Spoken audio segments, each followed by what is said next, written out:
আমরা এরকম সন্ত্রাসী কোন দল বাংলার ভূখণ্ডে দেখতে চাই না আগামী দিনে। আমি জানি, আপনারা জানেন, টিপাইমুখ ভারত যখন বাদ দেবে, বাংলাদেশে পানির রাস্তা বন্ধ করে দেবে, পীর সাহেব চরমনাই সেই লং মার্চের আহ্বান করেছিলেন, সেই জকিগঞ্জে গিয়েছিলেন। টিপাইমুখ বাদ দেওয়ার সাহস পায়নি ভারত। ও ভারত, মোদি কোষাই খুলি, তুমি জেনে রাখো, শিয়ালের মতো চিৎকার দিচ্ছ দাও, বাংলার সিংহকে জাগরণ করিও না। বাংলার সিংহ পীর সাহেব চরমনাইকে তুমি মাঠে নামায় না।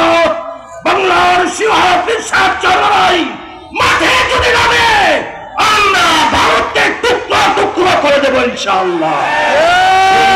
আহ্বানে আপনারা কি শরীক হতে রাজি আছেন? আল্লাহ আমাদের কবুল করুন। আসুন সংগ্রামী ভাইয়ের আমার, ইন্নাল্লাহ আশতারা মিনাল মুমিনিন আনফুসাহুম ওয়া আমওয়ালাহুম বিআন্না লাহুল জান্নাহ। আল্লাহ বলেছেন, আমি মুসলমানদের জান আর মাল জান্নাতের বিনিময় ক্রয় করে নিয়েছি, ঠিক কিনা? আজকে আমরা এখানে যারা শরীক হয়েছেন, এদেশে ইসলামী হুকুমতের জন্য আপনারা উপস্থিত প্রমাণ করেছে। আমাদের স্বেচ্ছাসেবক ভাইয়েরা আপনাদের কাছে যাবে, এই জমিনে ইসলাম প্রতিষ্ঠা করার জন্য আপনারা কিছু মাল দিয়ে সহযোগিতা করবেন। আমার স্বেচ্ছাসেবক ভাইয়েরা, আপনারা শরীক হয়ে যান তাড়াতাড়ি।